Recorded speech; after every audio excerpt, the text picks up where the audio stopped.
Hello, I'm Peter Barclay. I'm a computing teacher, and I'd like to share with you today the chatbot that I've made using Mindjoy that's designed to help lower secondary aged children when they are learning about cybersecurity techniques. So my chatbot is Cybersecurity Sam, and the conversation starts with Sam asking the user for a username. This is so that the bot can then provide some examples of phishing emails, some of which appear to be genuine and address the user with their username, and some of which are deliberately phishing scams. So to start with, he's asking me for my username. So if I type in a username that contains an actual name, then the first bit of advice that's given is that the user should not use a username that has any examples of personal information in them. So I'm going to put in a random username instead, and then the bot should take us to the first example of a phishing scam, potentially, and the user has to try to identify whether it is a genuine email or not. So we can see in this example here that the warning signs evident here are the missing greeting by username or name, so it's a generic greeting, the inclusion of a link, the sense of urgency telling us that the account will be suspended if we do not respond. And so I think this is a scam. So I'm going to say this is a scam, and I've set the chatbot so that if the user just says whether it's a scam or not, so a simple yes or no response, it will ask the user to provide evidence. So I'm going to put generic greeting, sense of urgency. And now the chatbot should hopefully tell me that's correct, and just elaborate a little bit on the specific phrases within the email that should be alerts. Next example then, now I've told the chatbot to mix examples of genuine emails with specific phishing email examples. This one does have our username in it, so that's good.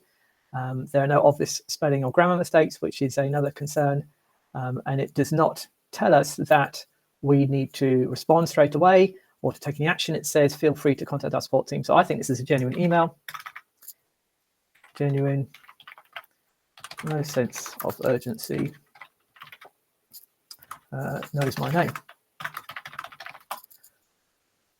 I hope that's correct. And then final example. So I set the chatbot to ask to give three questions. So it's telling me I've won a prize, limited time only, there's a sense of urgency, dear valued customer, doesn't know my name, the hyperlink there, I think this is probably a scam. Again, sense of urgency, and generic greeting. Now at the end of the exercise, after 3 questions, the bot should tell me I've got it correct, absolutely, and it's kind of summarized my responses, told me I've got 3 out of 3, and then just a reminder of what the warning signs are, and some advice to remember them moving forward. Now, if we look at how the chatbot was put together, I gave it a series of prompt instructions, which include specifying that the target audience is 13-year-old children, and that the conversation will start with a request for a username. Using capital letters, I find, helps emphasize the important key specific details of the conversation, such as here, for example, making sure that genuine emails are included. Initially, when I first started prompting it, I realized that it was only really giving phishing email examples, but it's important, I think, that the children had exposure to some examples of genuine emails as well, so they could identify those and see whether there were or were not any red flags.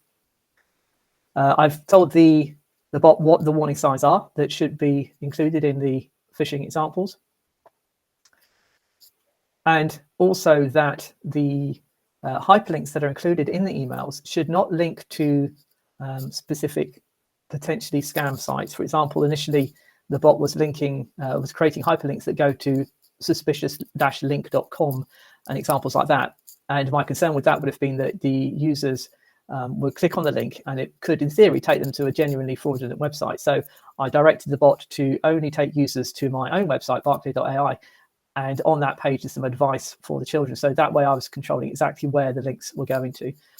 I could not get it to remove the hyperlinks entirely. As soon as it put in HTTPS or HTTP, it seemed to trigger the hyperlink in the message. And so I just made sure it's directing to a website which I knew and which I have control over. I've asked the bot to make sure the user provides reasons for their suspicions, and also that the bot should respond giving examples of where there is evidence in the emails of specific red flags.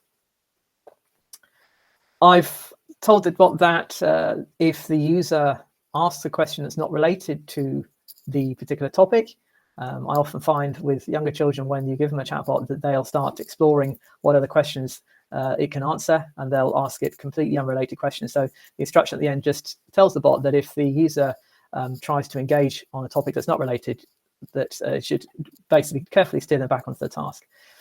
Now, I've made use of Mindjoy's knowledge-based feature here by uploading a PDF that contains examples of the kind of phishing emails that I wanted the bot to provide. And I find that providing examples like that and extra resources really helps to add some custom knowledge and be quite specific in exactly what the requirements of the bot are. I've turned on subcritic mode as well, so that the bot will ask questions of the user to get that level of engagement. I found I didn't need, obviously, maths mode or the suggested questions, because that should happen naturally anyway. So there is my bot, and I'm finding that it's really useful when it comes to educating children about cybersecurity, and the example emails that it gives seem to be perfectly good and reasonable examples of potential phishing scams. And the way that the Mindjoy tool is presented means that it's very user-friendly, and the children really engage well with it.